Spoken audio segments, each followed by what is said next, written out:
I visited a care home, and there's something wrong with how they dispose of the bodies. There are all sorts of reasons you shouldn't visit Harmony Care Home, the first of which is that there's something very wrong with the people who spend their last days here. Many come, no one ever leaves. Not many names on the visitor log, but I am one of them. It's all a little hazy now, but as I remember it, from the moment I pull into the empty parking lot, a heavy sense of foreboding sends all the hairs on my neck standing on end, and I linger under the sign, neck craned to read. Harmony Care Home. Caring, compassionate, harmonious senior living. Pastel shades of orange outline the slogan, while yellow daisies around the border offer promises of sunshine. But the paint is chipped and faded, making the overall effect less care than tragic neglect, like a wedding gown eaten away by moths. Harmony Care Home? More like ditch and forget home. I pull 2 cat carriers from the back seat of my car and stroll up the paved walkway across the grassy lawn. The moment I pass through the double doors, the chemical scent of cleaning supplies and Febreze wafts into my lungs, undercut by notes. I wrinkle my nose, but smile when the pretty blonde staffer looks up from the front desk. "Hello," she says. "Hello, I'm here to see Darlene Anderson." "And what is your relationship with Darlene?" The blonde's tag reads Lolita. "I'm her grandson, Jack." "I'm not her grandson.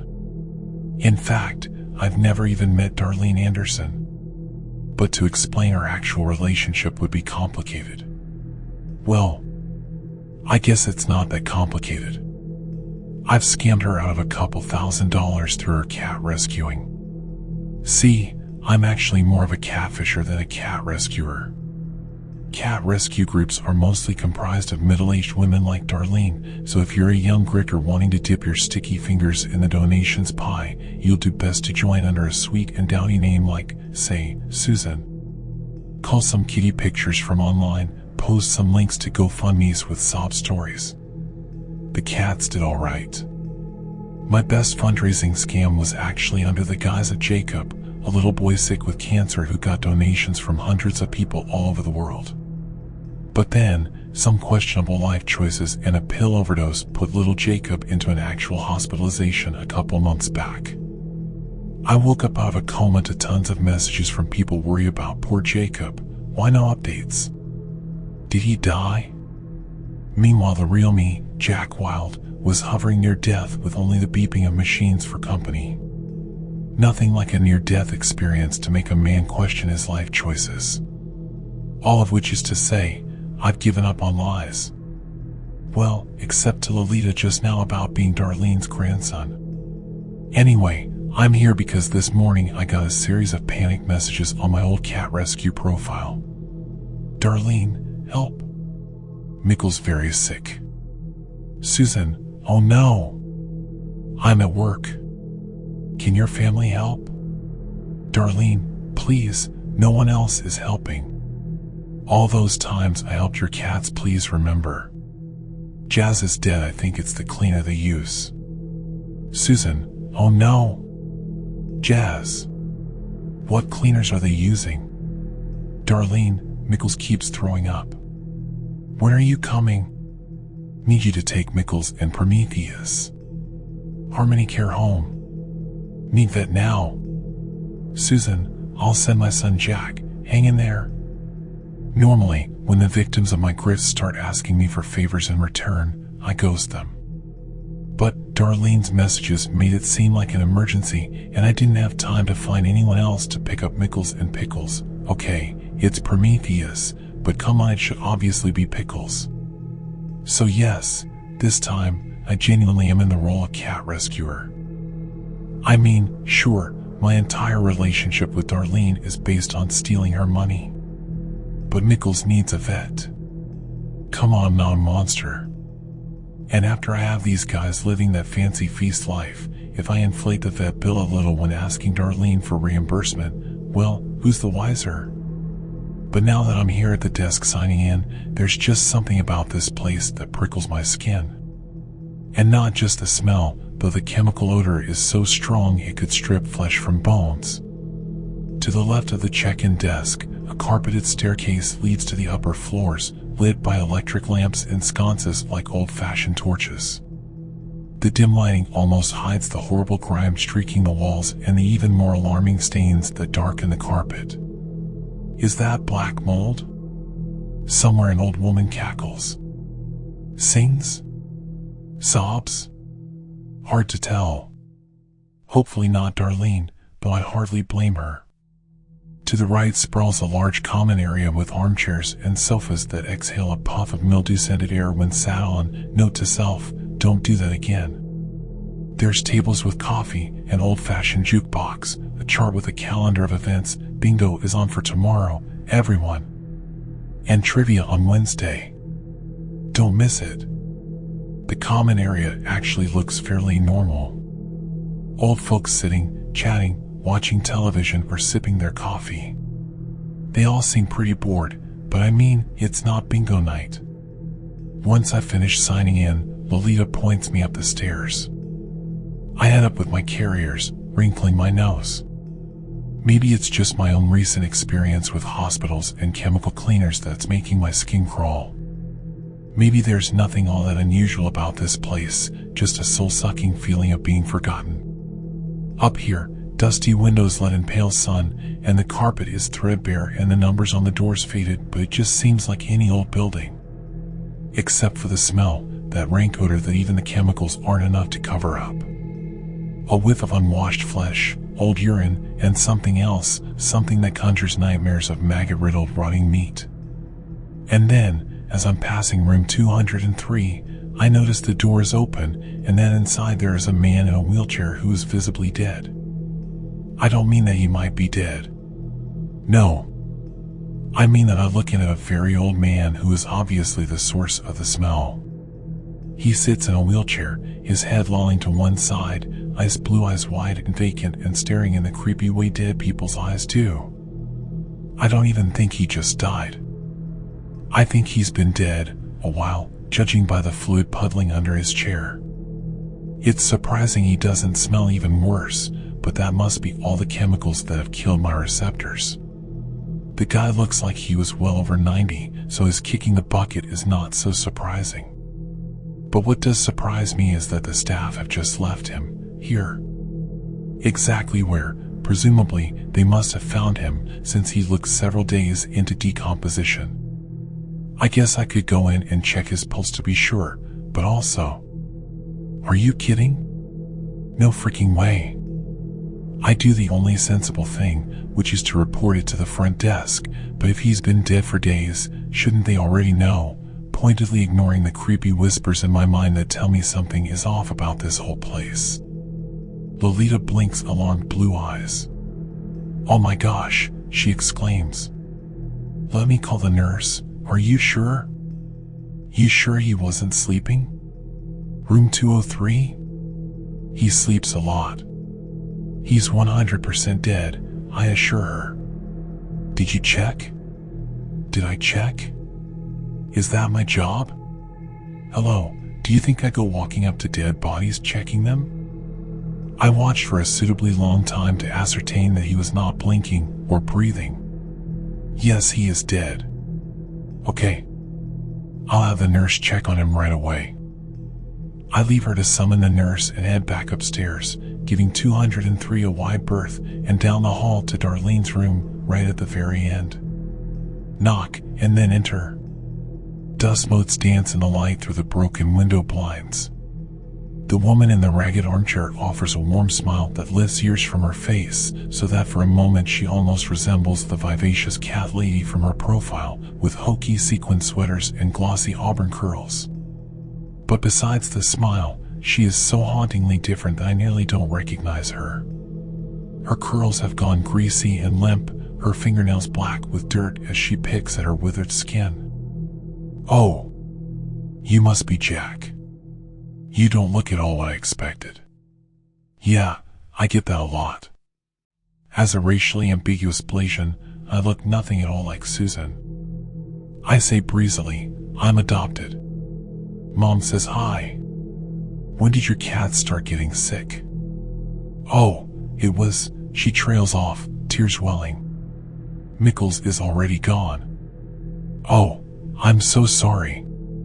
She's already calling for Prometheus, clicking her tongue and waving a cat treat back. I step over a spot of vomit when she asks me to check her bedroom closet, which I do, awkwardly making those sounds.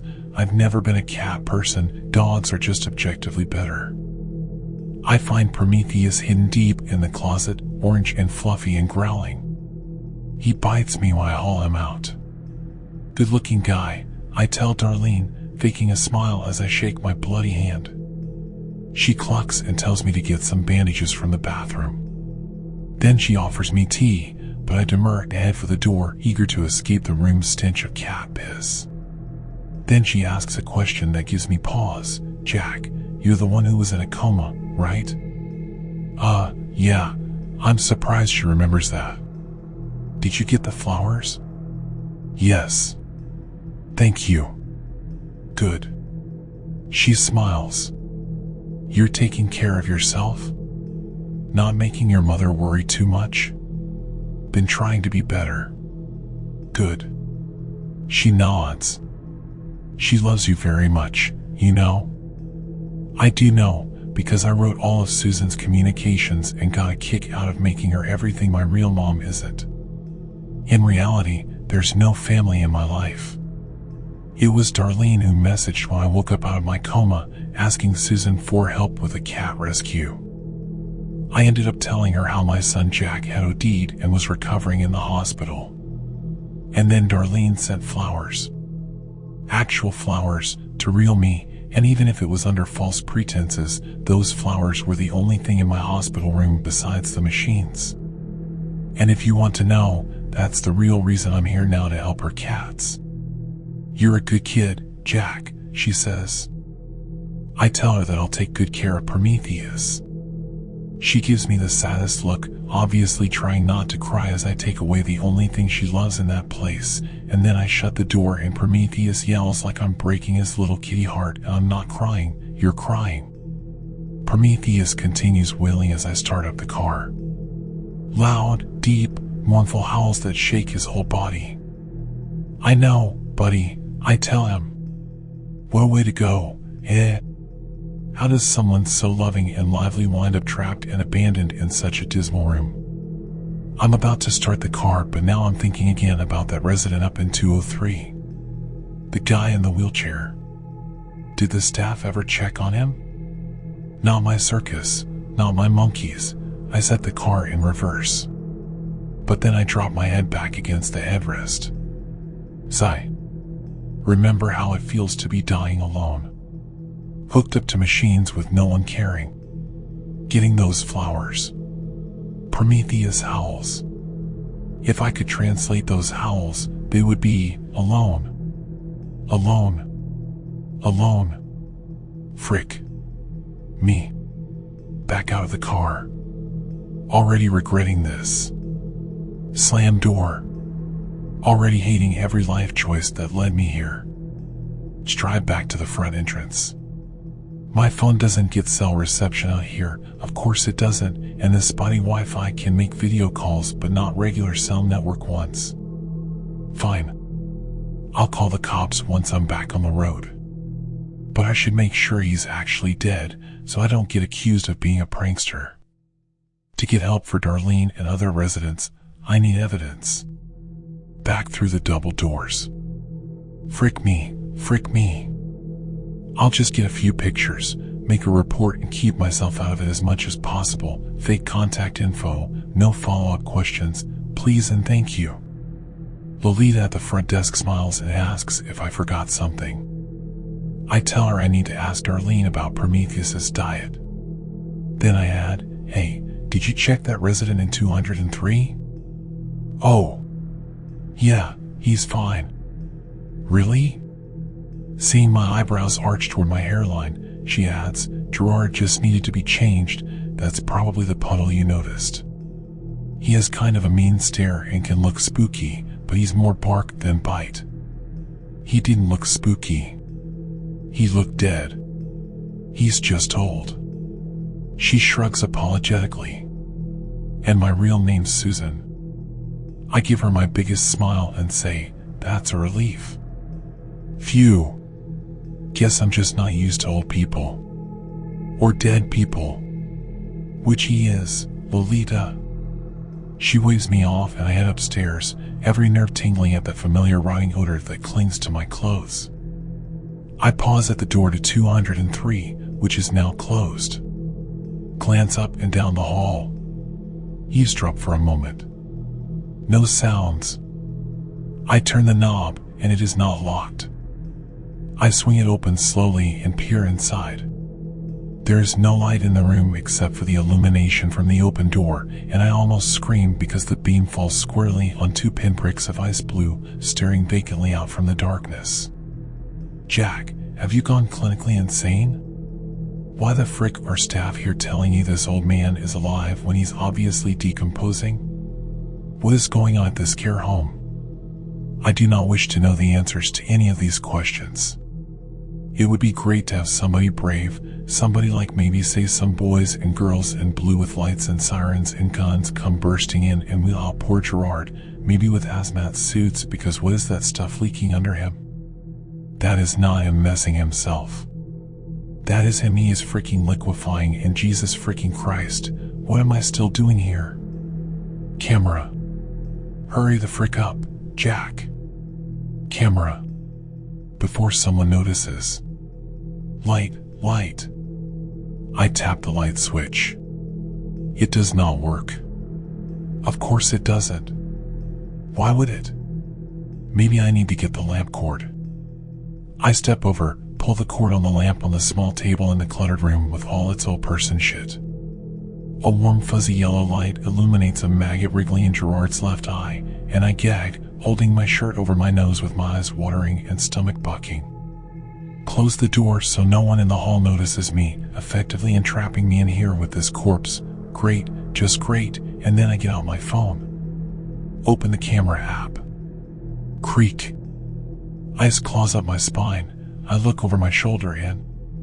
What the frick? I whisper. Was Gerard's chair facing me before? Did he just freaking move? No. Frick you, Gerard. Can a dead body move? Oh, frick me, I whisper, every muscle taut. Still, I aim the camera at him and snap pictures. Gerard. The room. A syringe somewhere in the corner for medicine, probably. Or poison. Who knows? Just get the freaking evidence so the cops come and then get out. Jack, get out of here in the next 3 seconds and run and never come back. I've got the photos. But shouldn't you, says a small inner voice that I hate right now, check that he's actually dead? No, frick you voice. I don't need to check. But of course the clever inner voice that is always thinking ahead knows that if the cops come and he's alive, they won't believe me about Darlene. And everything in me is screaming that this is a terrible idea, but I inch closer, hovering my hand under his nostrils, because if he's breathing I'll know he's alive, and in this dim light of the lamp I just can't tell. 1, 2, 3, 5, 10, 20 seconds. No breath. I reach to check the pulse of his neck. His hand shoots out, grabbing my wrist. I scream. Not a manly scream either. A high-pitched, terrified, totally lost it little girl shriek. Swear to God my soul leaves my body. And then I jerk back, harder than I intend, and his grip is stronger than I expect, with the result I actually yank him right out of his chair and onto the floor. I wrench my arm free and scramble back toward the door. And Gerard's head snaps up, that maggot falling out of his melting left eye. Oh God, and there is a strange pale light in his pupils, and he lunges, crawling with inhuman speed toward me. Frick. I bolt out the door, slamming it shut and hold it. I think I might have pissed myself. I sink against it, hyperventilating, and inside hear creaking as he gets back into his wheelchair. Frick. Hello? It is Lolita. Oh. Hi, Lolita. Sorry about the piss. Don't mind me. I think I am about to faint. Hey, I gasp. Are you alright? What's going on? Her pretty forehead knits in concern. Gerard, wanted to play tag. What? She opens the door and looks in, and I scramble to the side, ready for him to leap out and also fully ready to sacrifice her and shove her into him. What? She's clearly braver than I am. From my brief glimpse of the interior, Gerard is back in his wheelchair, and it's as if he's never moved. Lolita smiles and waves. Hi, Gerard. Gerard does not respond. Girl, he dead? He's so dead. She looks at me, looks at my trousers, wrinkles her nose a little. Bathroom is down the hall, she informs me. Yeah, sorry.